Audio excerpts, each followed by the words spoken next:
Over the last couple of years, I have been playing around with Chinese astrology and having a lot of fun with it. And so some of the things that I've learned is that, we have some huge cycles that are closing right now, which means new cycles are opening up. And these new cycles are coming in. Now they're going to feel like a wave, like a tsunami. So you can pretend they're not happening, but it doesn't matter. They're just going to, if you don't prepare for them, they're just going to wash you away just like a tsunami would. So one of the key waves that is coming through is the use of technology for the environment. And the first time that I was introduced to technology for the environment was with ocean cleanup. And now you're seeing a lot more companies focused on the environment and using technology to improve how we interact with the environment. So I had the huge opportunity to visit the Lucid studio and see what's coming up with those new Lucid electric cars. And I think they're really a positive and neat example of how technology is improving how we interact with the environment. So let me share with you what I saw when I went into the Lucid studio. Well, you and I were able to go to the Lucid studio, and that was in Scottsdale, Arizona. And one of the first cars that we saw there it's that little Electra, is that it? It's actually called the Electra Meccanica.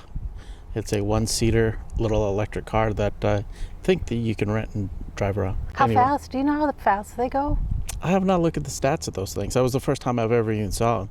I've never seen, a single-seater electric car like that in person, for real. They were super cool, and that's, We had really gone there just to see the Lucid studio, and so these other electric cars were just kind of icing on the cake. And the other one that we saw was Volvo's Polestar. Yeah, Polestar, yeah. Yeah, we did see that one, yeah. That, Another exciting electric vehicle, yeah. Yeah, it was really a flashy looking car. Reasonably priced as well, yeah. What were they saying the price on that one was? Base price was $47K. That got you a single electric motor. That was about 240 horsepower equivalent. And I believe the range was 320 miles. I'm almost positive. That's, but yeah, that came with a $7,500 federal tax deduction, which would get you out the door with one of those for less than $40K. The interior of those cars were really splashy. Now, these were sedans, which is kind of amazing because everything has been SUVs. And all these electric cars have been sedans. True. And you can get that in a sedan four-door or a coupe, which is a two-door. So, yeah, they have like a full-on kind of a SR model that you can get that's high performance, similar to that of like a BMW M5.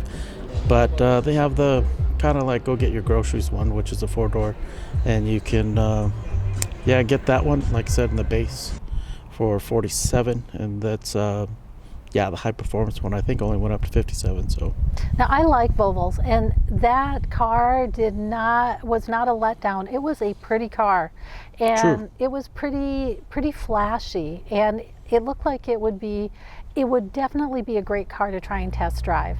True.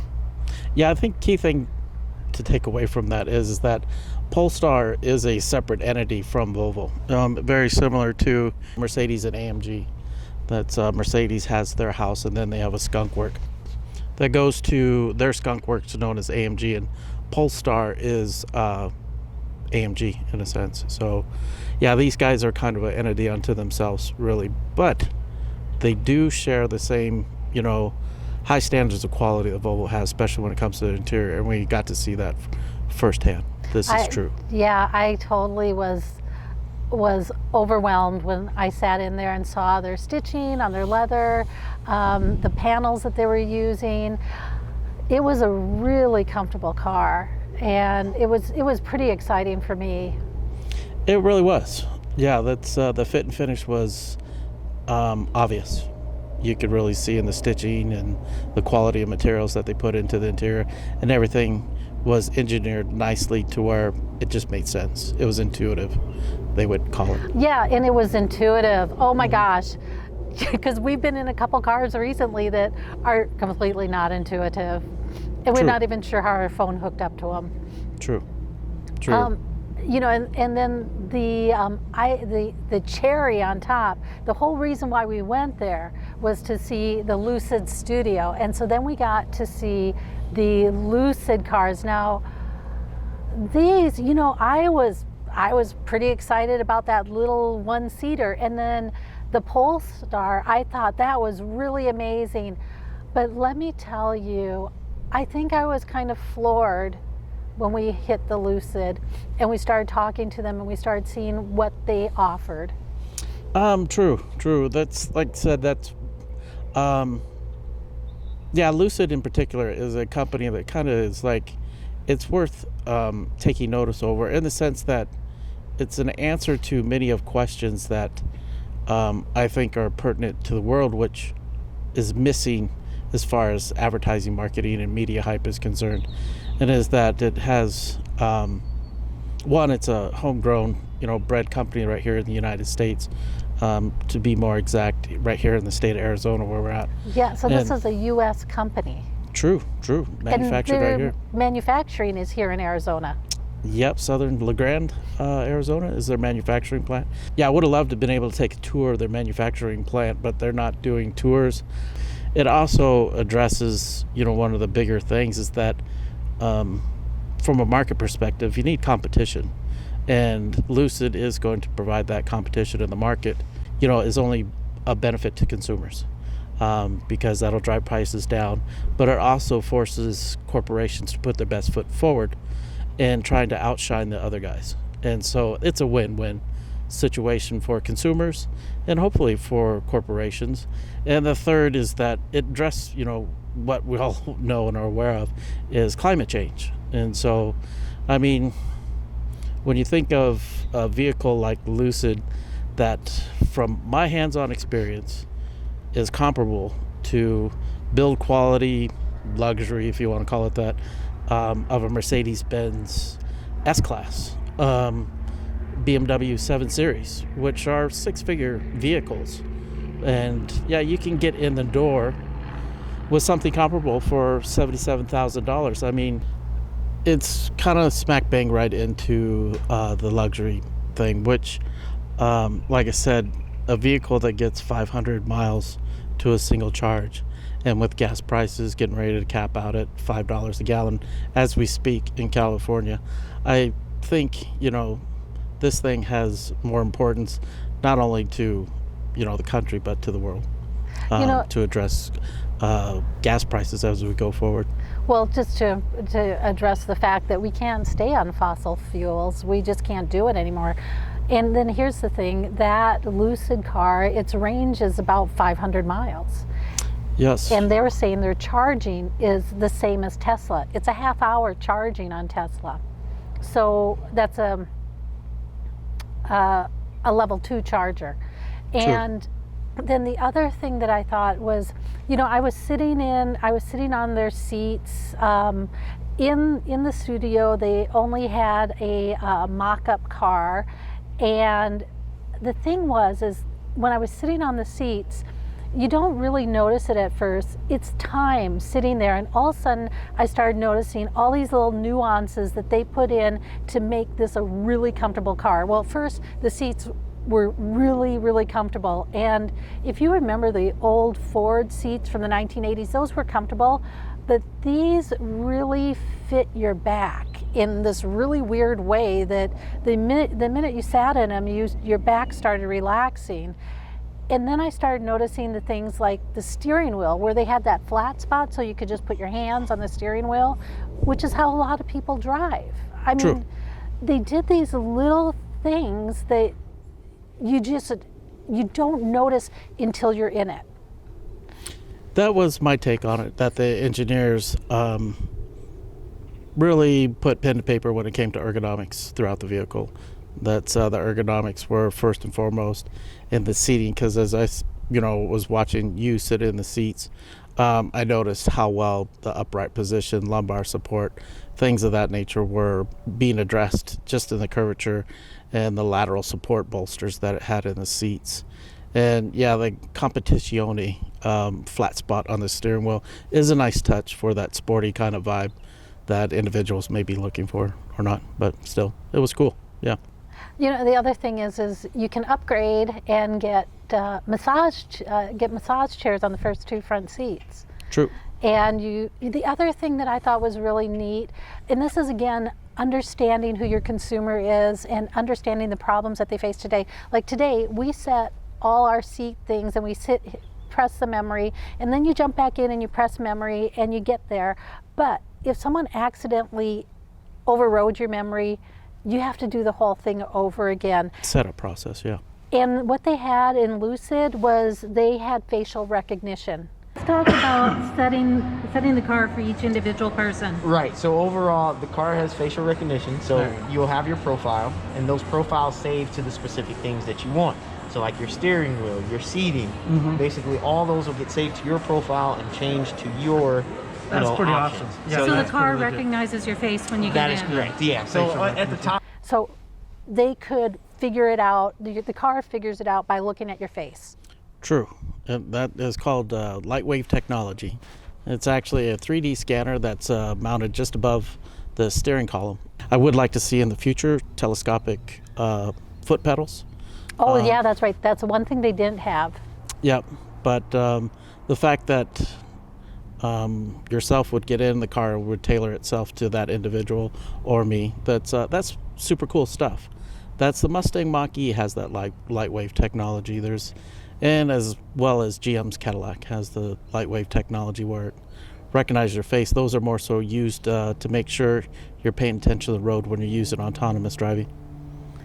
So, they kicked it up a notch, Lucid did. Yeah, Anyway. they did. They really kicked it up a notch. And the car, it looks sexy on the inside. Now, their whole, what is the roof that they had on their cars? Those. Yeah, that's the kind of what they refer to as the Dream Air roof. Now those aren't removable glass, but similar to a panoramic style sunroof that you would get on vehicles that have that sort of thing, Jag, But BMW. it goes further back than just your regular panoramic. It goes all the way back to your back window. True, and those are built out of safety glass thing. It's actually important to note that is actually part of the roll cage infrastructure that's built into the vehicle itself. But yeah, that's right. I know, amazing. So it's a good reason they're not removable, because Right? yeah, in case of a rollover incident, you don't want to go flying out with the car. But yeah, no, it has a sweeping kind of W shape above the passenger driver that goes back, and then there is a structural bar that's above that, and then behind that the glass does integrate right into the rear window. So they have a number of options, and it was really interesting because both you and I thought, that brown, yeah, I'm not going to do that. Yeah, there are examples in their swatches that they had for paints, the gold and bronze that they were referring to. Wasn't a fan until actually I seen it on the car. Right, in person it was super hot. Yeah, it had a deep, rich kind of taupe-esque flare with a little bit of gold hinted throughout, and so It was quite sporty. if I was to pull the trigger on that car, I would have to give that color a serious thought, put it that way. Yeah. It was a lot more than what we thought it was going to be. True. And let's see here. What were some of the other really things that you just kind of went, huh? For me, being a tech nerd and things like that, there was hundreds of things that actually stood out to me. First and foremost was the leather seating. The seat, I don't know if necessarily is leather seating, because I know for me, I would prefer, especially if you're in Arizona, but even Washington State, they had a fiber that was inset into the middle of the seat that was very breathable. And another cool feature, which most luxury cars will have, is heating and cooling as far as option available for those seats. But the stitching was precise, and that is Right. engineering examples that an individual will look for. And the other takeaway, which was rather impressive, was I know the electric motors on the Lucid are manufactured by LG, but was the dashboard that was integrated into the as far as the gauge cluster was concerned, was integrated thoughtfully into the dashboard. But it appeared to be a OLED screen, which people who know OLED televisions know LG probably makes one of the best.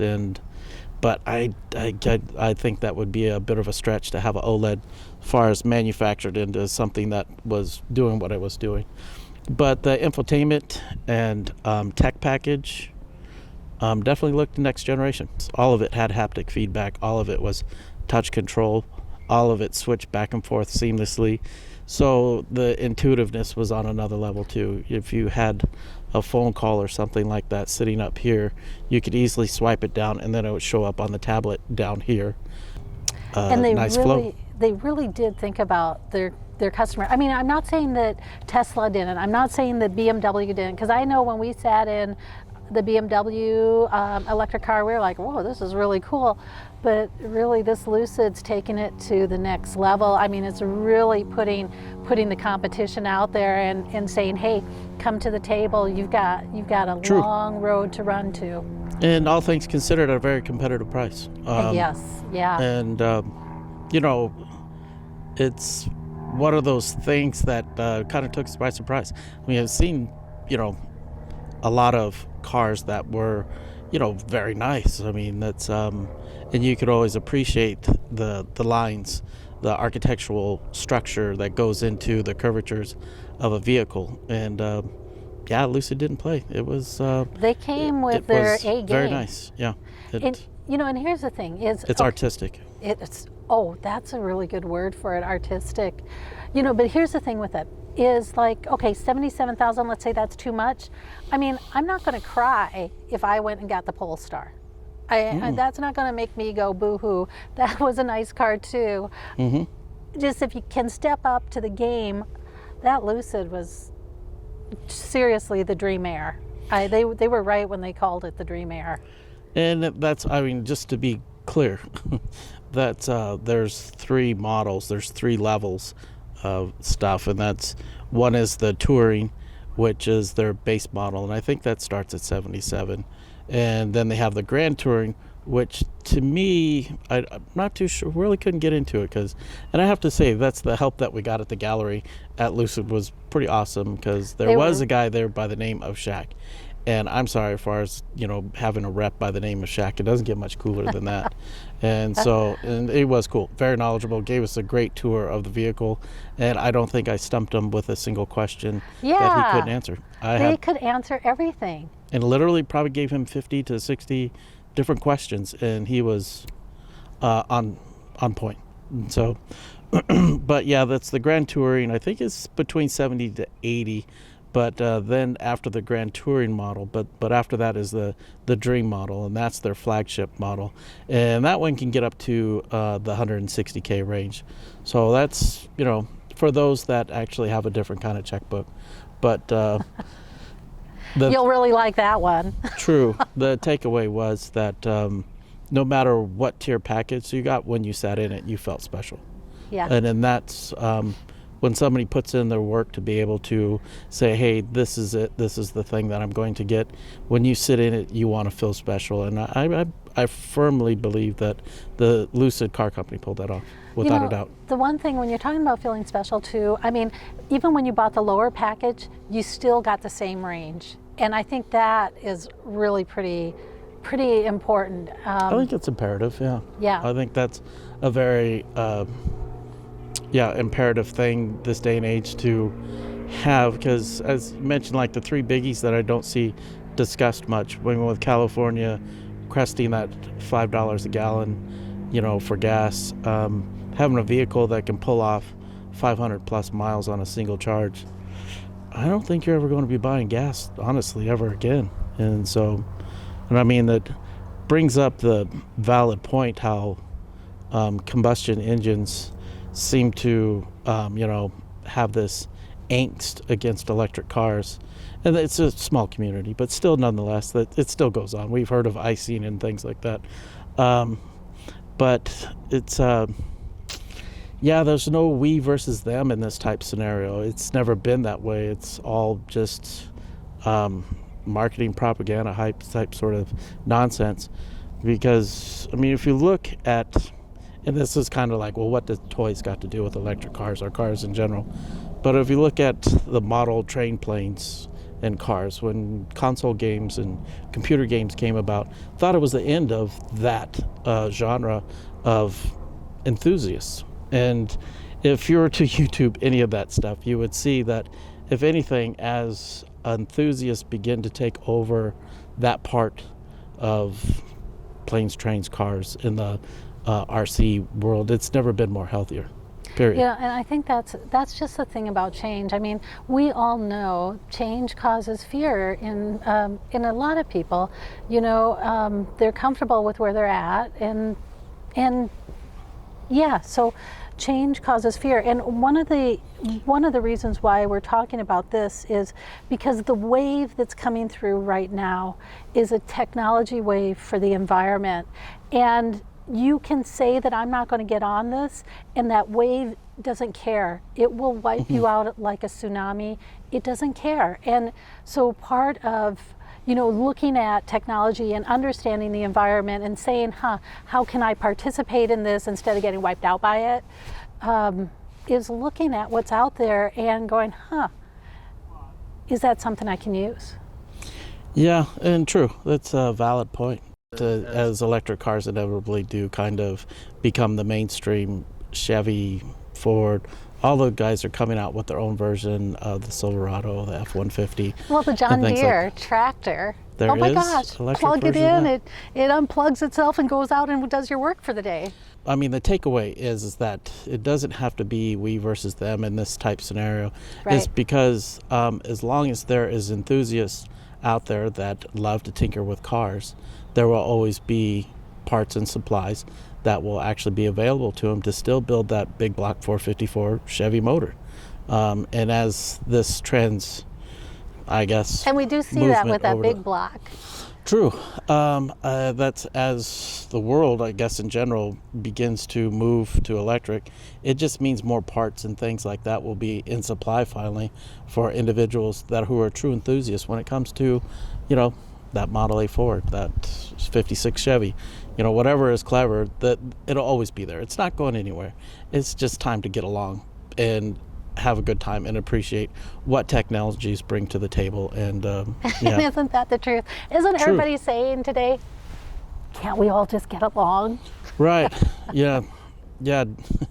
As they say, don't worry, be happy. And it's this whole thing is like, they're trying to steal away my car. You know, no, it's your car is okay. It's still in the driveway. Yeah, for those who truly care about it, and like I said, enthusiasts. That's why I use the model plane train thing idea. If you're to YouTube that stuff, it's never been better. Okay, I've got something for this one though. You know how we're having some problems with people breaking into cars and that, and you know Tesla has its own little thing where it films you while you're trying to break in. Mm-hmm.